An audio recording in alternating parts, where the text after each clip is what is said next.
안녕하세요. 경제 읽어주는 남자 김광석입니다. 반갑습니다. 극심한 불황이 온다. 극심한 불황이 이미 왔습니다. 저도 학교에서 참 학생들의 얼굴 표정과 사실 이제 늘어져 있는 이제 어깨를 보아도, 뒷모습만을 보아도 참 어렵다. 취업을 준비하는 그 청년들의 마음을 보아도 참 작년에도 어려웠는데 올해도 어렵고 내년도 참 어렵구나 하는 생각을 하지 않을 수가 없습니다. 이렇게 극심한 불황이 이미 시작됐고 그 불황은 오랫동안 지속되다 보니까 더 우리 경제는 힘들다라고 느껴질 수밖에 없는데, 근데 왜 정부는 경제가 회복될 것으로 전망하고 있을까? 물론 저도 매년 경제를 전망하면서 실물 경제가 사실 내년 경제를 전망할 때도 실물 경제는 어려울 것으로 전망을 했는데 말이죠. 왜 정부 사이드에서는 회복될 것으로 전망했는지 그 부분을 사실 따져 물어보지 않을 수가 없기도 합니다. 안타깝지만 식당 할머니께서는 이렇게 가게 앞에 인건비 상승과 물가 인상으로 적자를 면치 못해 최소한의 인원으로 운영하고 있습니다. 시간이 오래 걸릴 수 있어 양해 부탁드립니다 하고 문구를 내걸었습니다. 청년들은 이 식당을 지나면서 가격표를 내다보고 있죠. 저는 이번 경제전망서의 프롤로그에 이런 모습을 글로 좀 표현을 해봤습니다. 잠깐 읽어봐 드리도록 하겠습니다. 식당을 운영하는 할머니도 월급쟁이 청년도 모두의 하루가 가시밭길이다. 가스도 전기도 재료비까지 몽땅 올라도 국밥 가격을 올리면 단골 손님이 떠날까봐 올리지 못한다. 임대료다 원리금이다. 다달이 내야 할 건 많은데 손님이 뚝 끊기니 할머니는 가게밖만 바라본다. 가게 밖을 서성이는 월급쟁이 청년도 사정은 마찬가지다. 점심 메뉴는 기껏 국밥 아니면 김밥인데도 가격을 따진다. 월급은 제자리인데 오른 식당 가격표를 원망하고 있다. 이게 지금 우리 경제의 불황을 보여주는 단면이 아닌가 생각이 됩니다. 그마저도 장사가 참 안 되다 보니까 가장 안타깝게도 폐점이라는 이 문구를 가게 앞에 걸어놓는 그 마음은 얼마나 힘들까. 그동안 찾아주신 고객님들께 감사드립니다 하는 이 문구를 써내려간 이 상점의 주인, 식당 가게 할머니의 마음은 정말 어땠을까 하는 생각도 듭니다. 정말 거리에 많은 공실들을 보면서 정말 내수 경제가 붕괴되고 지금 심각한 극심한 불황이 우리 경제에 닥쳐 있구나라는 것을 체감할 수 있는데, 왜 경제가 회복됐다라고 이야기하고 있는지 도무지 실감이 안 됩니다. 우리 국고도 뭐 30조 가량의 세수 결손이 일어나고 있습니다. 물론 그 세수 결손은 그만큼 경제의 회복세가 더디게 전개되고 있다 보니까 뭐 기업들도 충분한 법인의 활동들이 일어나지 않다 보니까 세수를 충당할 수가 없는 것이고, 역시 우리의 내수 진작이 일어나지 않고 있는 그 단면들은 여기저기서 확인할 수 있겠는데요. 가장 대표적인 것이 소매 판매 지수의 증감률이 오히려 코로나19 때보다 더 줄었습니다. 코로나19 때도 소매 판매 증감률이 마이너스였는데 24년 소매 판매 증감률은 마이너스 2%가 넘습니다. 이것은 정말 역사상 이렇게 소매 판매 증감률이 낮을 수 있을까? 경제 위기 상황도 아닌데 이렇게 고물가 고금리에 우리의 실질 소득이 감소하다 보니 나타나는 내수 경기의 불황이라고 볼 수 있지 않을까 생각이 됩니다. 그러면 왜 이런 국면에 정부 사이드에서는 경제가 회복될 것이라고 전망했는지 정부 사이드를 대표하는 KDI와 한국은행의 경제전망 보고서를 한번 여러분께 전해드리고 또 저는 왜 경제가 여전히 어려울 것이라고 전망하고 있는지 저의 전망을 비교해서 의견을 좀 드려보면 어떨까. 제가 막 비난하듯이 정부 사이드의 말을 이렇게 냉소적으로 평가하는 것은 절대 아니고요. 다 존중합니다만 어떤 부분에서 차이가 있는지를 한번 확인해 보고 우리가 좀 고쳐잡을 것이 있다면 또 고쳐잡아야 되지 않을까 하는 의견을 드리고요. 혹여나 제 전망에 대해서 또 다시 이견을 갖고 있으실 분들께 여러분께 다시 한번 강조를 먼저 말씀드린다면 제가 지금 드리려는 이 이야기는 자산 시장이 아닙니다. 실물 경제입니다. 실물 경제의 성장 둔화가 있을 것으로 말씀드릴 것이고 자산 시장에 대한 평가는 오늘은 전혀 하지 않을 것입니다. 이 자료, 이 기사 제 칼럼처럼 실물 경제적 흐름과 자본 시장에 나타나는 흐름이 전혀 달리 전개될 것이기 때문에 제 25년 경제전망서에서 굉장히 강하게 강조했던 부분입니다. 실물 경제는 한없이 어려울 것이지만 자산시장, 자본시장은 또 전혀 그렇지 않게 전개될 수 있다. 2020년 팬데믹 때가 가장 대표적인 예거든요. 2020년 팬데믹 경제 위기는 경제 위기 상황이라고 일컬어질 만큼 실물 경제는 그토록 어려웠는데 부동산 경기는 화랑이었고 주가는 고공행진했거든요. 거의 그런 것과 똑같이 전개된다는 뜻은 아니지만 마치 그런 것처럼 실물 경제와 자산 시장이 동떨어져서 움직일 수 있다라는 것을 다시 한번 강조하고요. 오늘은 실물 경제적인 측면에서 의견을 드리고자 하는 것이니 제가 실물 경제가 어렵다라는 말씀을 드리는데 혹여나 자산 시장도 그렇다라고 의견을 드린 게 아니니 혼동하지 않아 주십사 다시 한번 강조를 드리겠습니다. 지금부터 본격적으로 말씀을 드리겠습니다. 먼저 KDI의 경제전망 보고서에 담겨 있는 24년 KDI의 한국경제 진단을 먼저 보도록 하겠습니다. 그런데 KDI의 경제전망 보고서, 한국은행의 경제전망 보고서, 또 저의 24년, 25년 경제전망서에 담겨 있는 한국경제 진단, 24년 한국경제 진단은 사실 유사합니다. 왜냐하면 통계 데이터에 근거한 진단이니까 진단은 유사합니다. 그래서 진단은 KDI의 진단에 국한해서 먼저 보고요. 전망 가지고만 좀 비교를 하는 방향으로 가도록 하겠습니다. 자, 1번.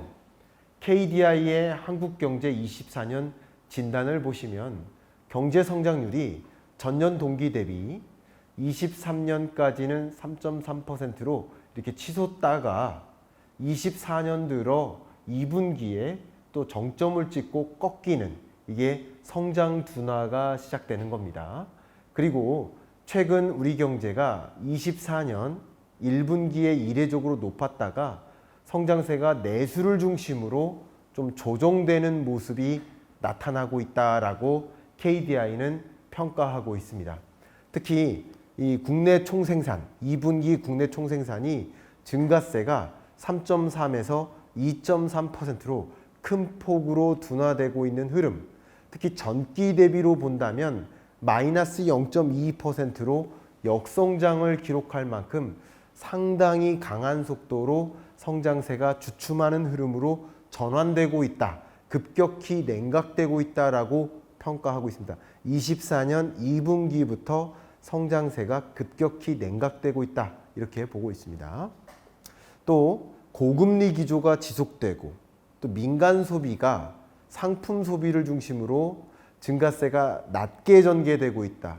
투자도 굉장히 강하게 둔화되고 있다. 그래서 뭐가 둔화되고 있다? 내수가 부진하다라고 평가하고 있습니다. 민간 소비도 소마 판매도 증가세가 둔화되고 있고요. 특히 소매 판매액은요. 23년에도 마이너스, 24년에도 마이너스, 소매 판매액이 내내 마이너스 증가율을 보이고 있습니다. 또 설비 투자 증가율을 보세요. 23년 3분기부터 내내 마이너스 증가율을 보이고 있습니다. 특히 마이너스 설비 투자 증가율을 보인 가장 대표적인 이유는 바로 고금리입니다. 이 금리가 높게 유지되면 기업들이 신규 투자를 못해요. 신규 투자를 못한다는 것은 이 고금리의 역습이라고 볼 수 있어요. 건설 투자도 꺾였죠. 23년 3분기부터 꺾입니다. 그러니까 이게 투자는 건설 투자와 설비 투자를 합한 것이고 민간 소비와 소매 판매 이런 것들이 꺾였다는 것은 이게 소비 투자 합한 것이 내수입니다. 그러니까 내수가 꺾인 거예요. 다만 우리 경제가 나름의 성장세를 유지하는 것은 바로 수출인 거예요.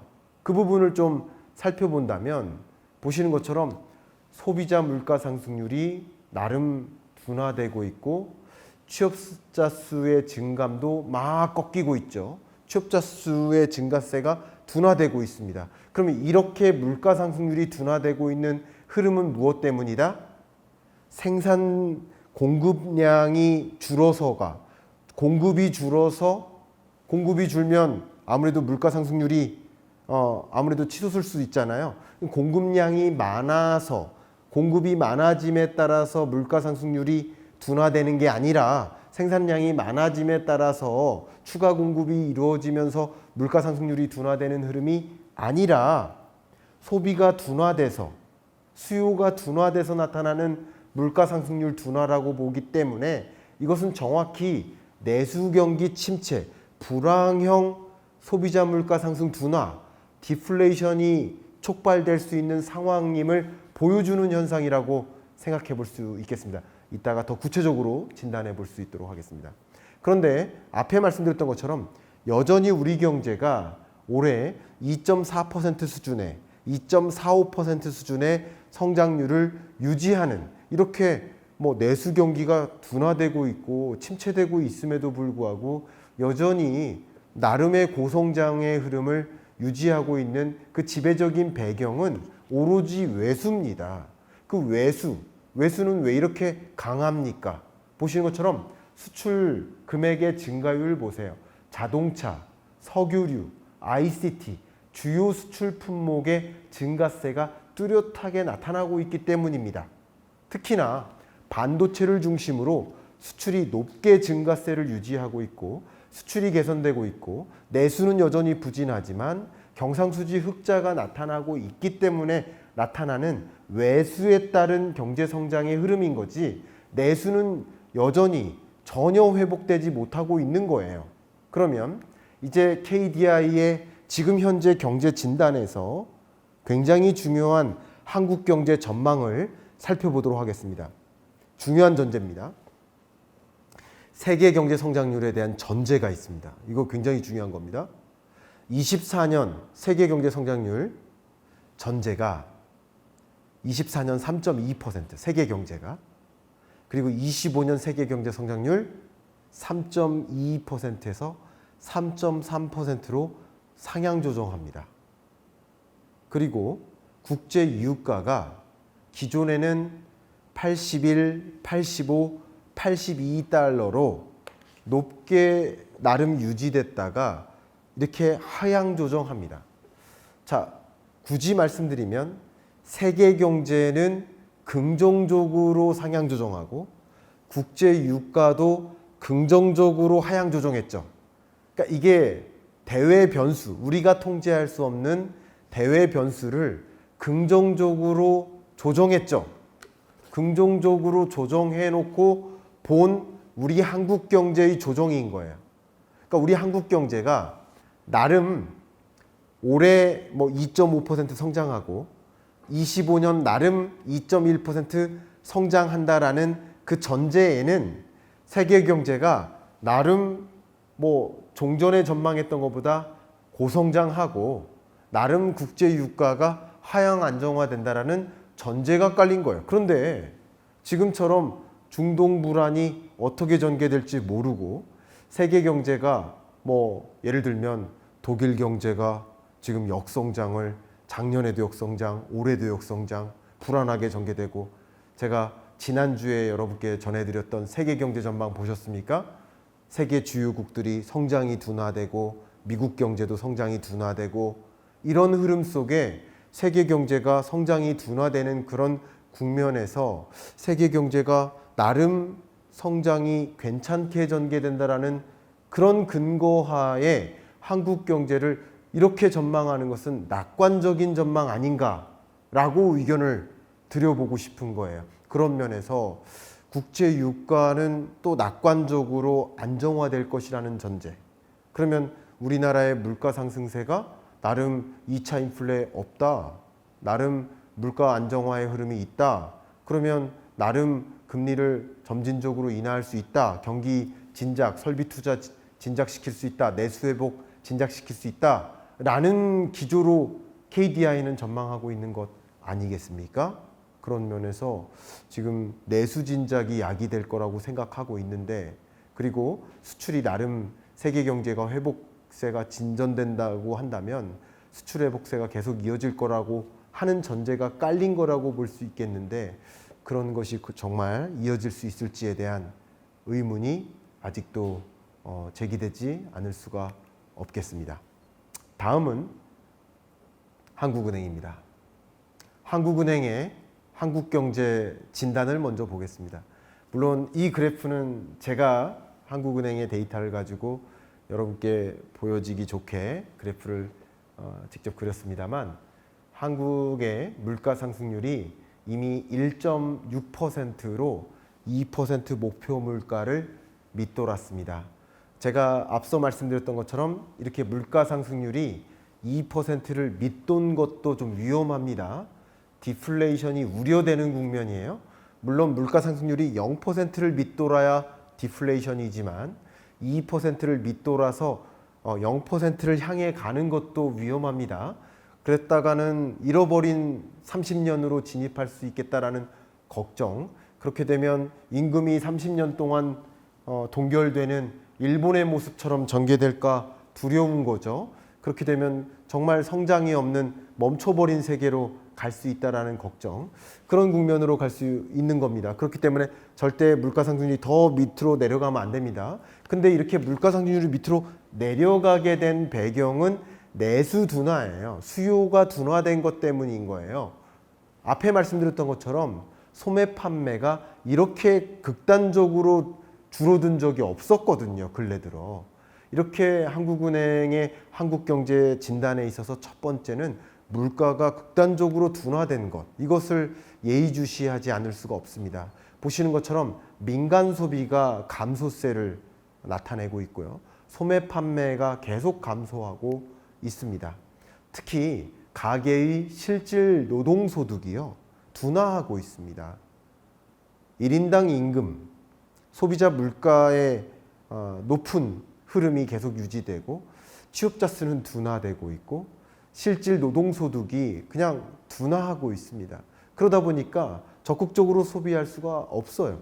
우리 전체 취업자가 약 2,700만 명인데 그중에 약 2,050만 명 정도가 임금 근로자거든요. 그럼 임금 근로자들이 충분한 이 물가 상승분보다 높은 임금 상승 속도가 야기돼야 실질 임금이 올라가니까 그 올라간 임금을 가지고 소비할 여력이 있는 거예요. 근데 그 소비를 어디서 합니까? 주로 650만 자영업자의 소득으로 자영업자의 매출로 전개되는 거 아니겠습니까? 그게 이 내수 경기 진작으로 가는 거고 선순환으로 야기되는 것인데 계속 지금 악순환되고 있는 거예요. 가계의 실질 노동소득으로 연결이 안 되고 있는 거예요. 내수 진작이 전혀 나타나고 있지 않는 거예요. 그러니까 지금 내수가 굉장히 멈춰져 있다시피 부진한 거예요. 그렇기 때문에 한국은행은 지금 우리나라의 물가 상승률 전망치가 24년 상하반기 2%, 25년 2.2, 2.1%로 2%만 살짝 웃도는 흐름으로 전개될 것으로 그나마 낙관적으로 전망한 게 이런 수준인 겁니다. 그런데 중요한 것 말씀드리겠습니다.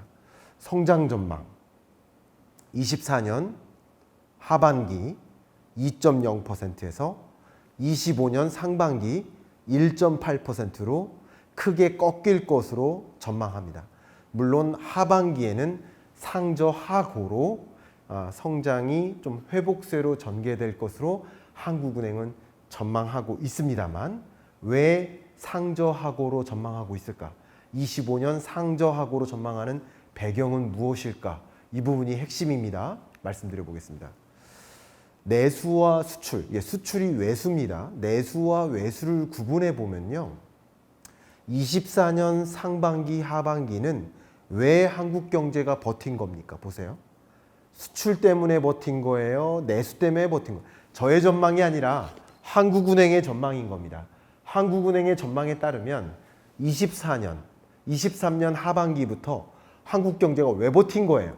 수출 때문에 버틴 거예요. 23년 하반기, 24년 상반기, 24년 하반기 수출 때문에 버틴 거예요. 그런데 25년 상반기 하반기는 내수가 진작이 돼서 수출은 더 이상 동력이 점차 상실되고 내수가 회복되면서 우리 경제가 나름의 성장세를 유지할 것이다. 그리고 상저하고의 흐름을 보일 것이다. 내수가 회복될 것이다 라는 전제를 깔고 있는 거예요. 그렇죠? 한국은행의 전망은 KDI의 전망도 유사합니다. 내수가 이제 진작될 것이다 라는 것을 전제로 깔고 있는 것입니다. 그런데 만약에 세계 경제의 성장 둔화와 그리고 내수 진작이 이루어지지 않는다라고 가정한다면 우리 경제는 실질적으로 2%대의 성장을 유지할 수 있을까 하는 의문을 다시 한번 공식적으로 좀 제기하고 싶습니다. 저는 낙관적으로 우리 경제를 바라보기보다는 중립적으로 객관적으로 우리 경제를 정확하게 바라보고 정확하게 바라본 다음 우리는 어떻게 이 경제를 헤쳐나갈까를 생각하고 대응책을 고민하는 것이 맞지 않을까 하는 생각을 갖고 있다는 점에서 이 문제를 제기하고 싶습니다.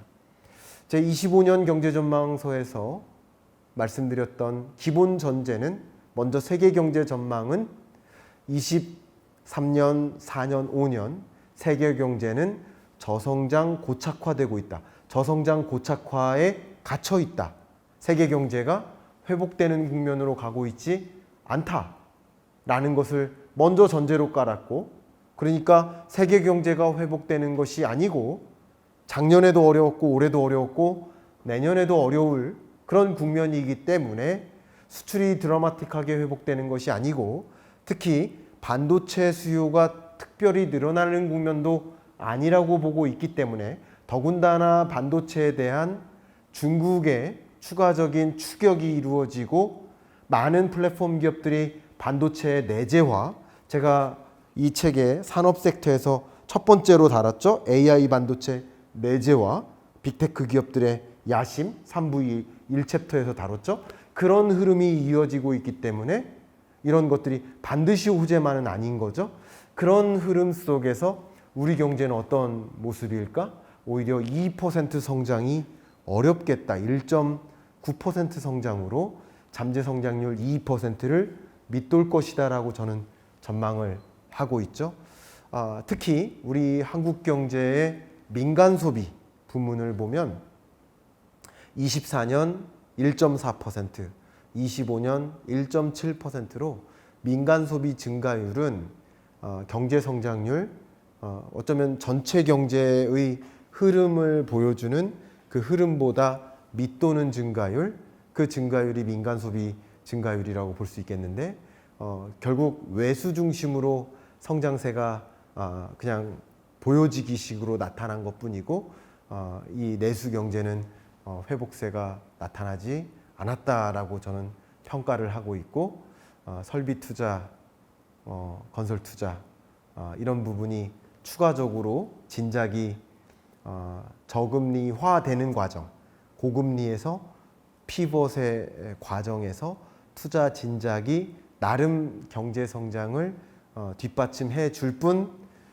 민간 소비의 뚜렷한 흐름은 나타나지 않는다. 결국 가계가 체감하는 실물 경제 회복은 나타나기 어려울 것이다. 그렇기 때문에 이런 국면에서 더 적극적인 정부의 노력, 특히나 취약계층에 대한 이 보완적인 대응 노력, 안전판을 마련하는 대응책들, 이런 것들을 더 적극적으로 마련해야 되는 그런 국면이지 않을까, 이런 의견들을 드리고, 그 무엇보다도 금리 인하를 적극적으로 단행하는 그런 과정에서 거시 안전 대책들을 보완적으로 함께 마련함으로써 우리 한국 경제가 흔들리지 않도록, 또 한국 경제를 그냥 낙관적으로만 제시하는 것이 아니라 조금 중립적으로 조금 어려운 국면이면 어렵다라고 명확히